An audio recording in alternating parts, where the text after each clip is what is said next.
Hi, welcome to tonight's bedtime story time.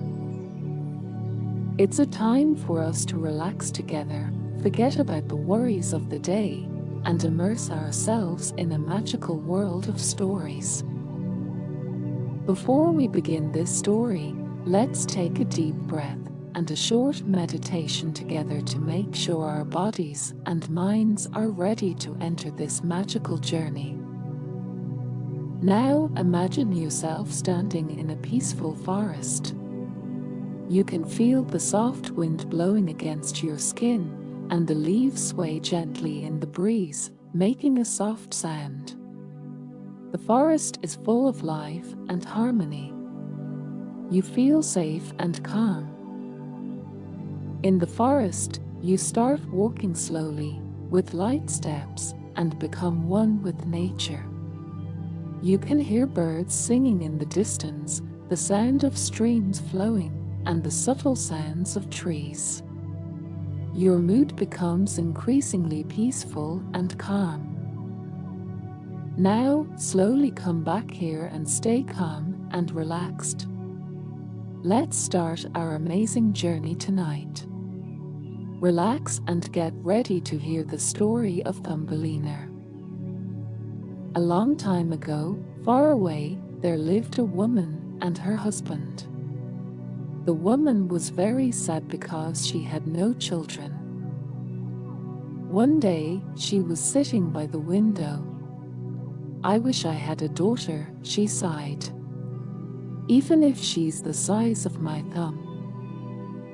Now the fairies heard her voice, and because the woman was kind-hearted, they granted her wish. The next morning, there was a flower pot on the windowsill with beautiful flowers. The woman watched the flower bloom, and inside the petals lay a beautiful girl, only as big as a woman's thumb. The woman was very happy and made clothes and a bed for her out of walnut shells.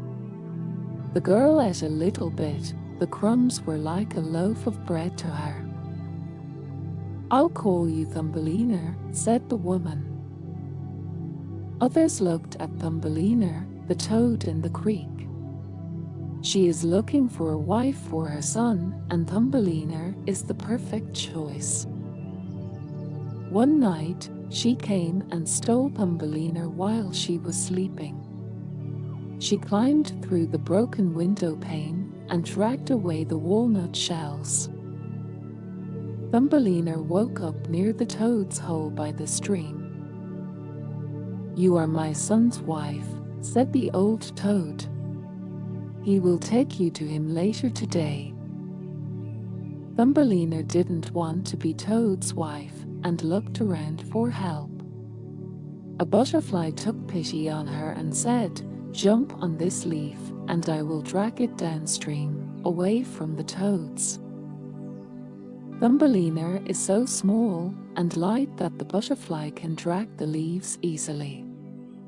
Thumbelina escapes from the toad, but she is still trapped. It's still far from home. When the leaves stopped on the shore, she jumped out of the car and started looking for a place to stay. It was summer, very warm, and there was plenty of fruit to eat in the hedges. The weather was mild at night, so Thumbelina continued her wandering in search of a new home. But summer passed quickly and autumn came. The days are getting colder and the nights are getting colder. Thumbelina's summer dress was worn out and she felt cold all the time. On a warm day she wandered. We walked into a cornfield. The corn had been harvested and she could walk through the stubble. She sat in the sun and cried. "What's the matter, dear?" screamed a small voice. Thumbelina raised her head. "That's a field mouse. Winter is coming and I have nowhere to go," said Thumbelina. The field mouse lives alone and really hopes that someone can accompany her through the winter. I have a spare room, she said. You can stay there if you can help me with the chores. Of course, said Thumbelina. I'll do whatever I can to help. Thank you. Thumbelina was very satisfied with the field mouse. They shared all the household chores, and Thumbelina had her own room, new clothes, and someone to talk to. She told the field mouse about her adventures so far. Oh, you are so busy in your life, said the field mouse. You must meet my friend, Mr. Mole. He will tell you all kinds of things. Mr. Mole is a very distinguished man. Throughout the winter, Mr. Mole visited many times. The ground above them was cold and hard, but he had come in through a tunnel dug during the summer. You must come to my house and see me, he said to Thumbelina. When he left, the field mouse was very excited. He's never done that before, she squeaked. No one has invited him home before.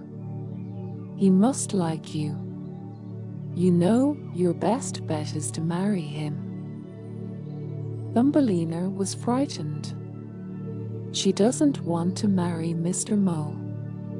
He had told her how much he hated sunlight and flowers. Thumbelina likes flowers and warm sunshine. One day, as spring was approaching and the weather was getting warmer, Mr. Mole led the way through the passage between the field mouse's house and his own. Be careful here, he said suddenly. One of the summer birds fell here. He pointed to the swallow's body. Thumbelina was very sad to see this scene. Later that day, she returned to the topic. She held the bird's head in her arms, and after a while, to her surprise, the bird moved. It's still alive. When it was able to speak, it told Thumbelina how it came back early from the warm land in the south and encountered a cold wave. It crawls into Mr. Mole's tunnel for refuge.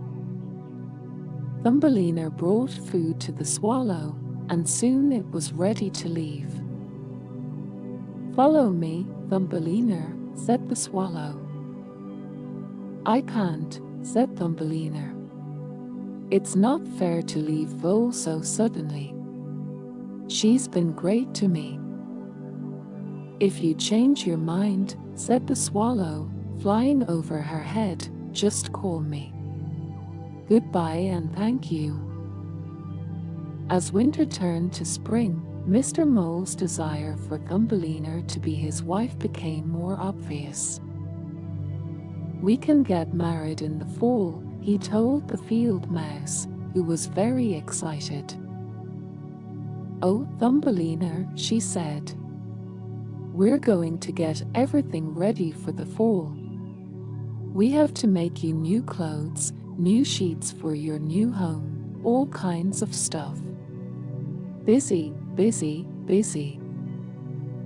The field mouse was happy to move around and organize things for Thumbelina. The summer was very warm, and the scarlet poppies poked out of Thumbelina's head in the cornfield. The corn grew taller and swayed in the summer breeze. Autumn is coming, and so is the wedding day. I cannot marry Mr. Mole, thought Thumbelina. You won't be able to enjoy flowers and sunshine after you marry me, Mr. Mole told her. They are a waste of time. Worms and underground life are best for you and me. Can I go and bask in the sun one last time? Thumbelina asked on her wedding day. "You can," said Mr. Mole, "but not for too long."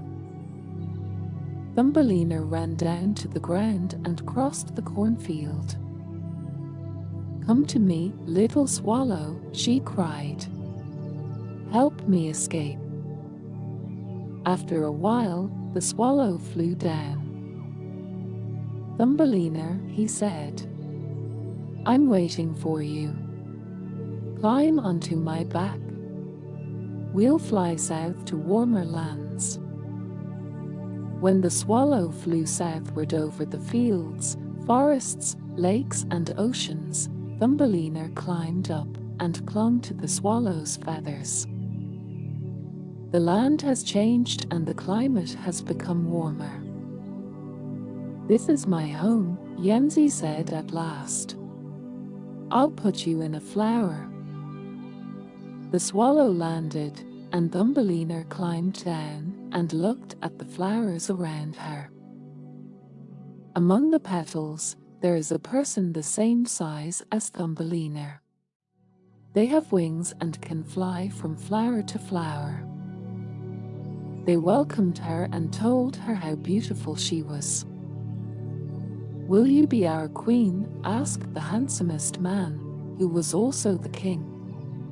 He gave her a pair of wings, and soon she was flying with them. The king then changed her name. "Thumbelina is an ugly name," he said. "Your new name is Meyer." Thumbelina finally found her home.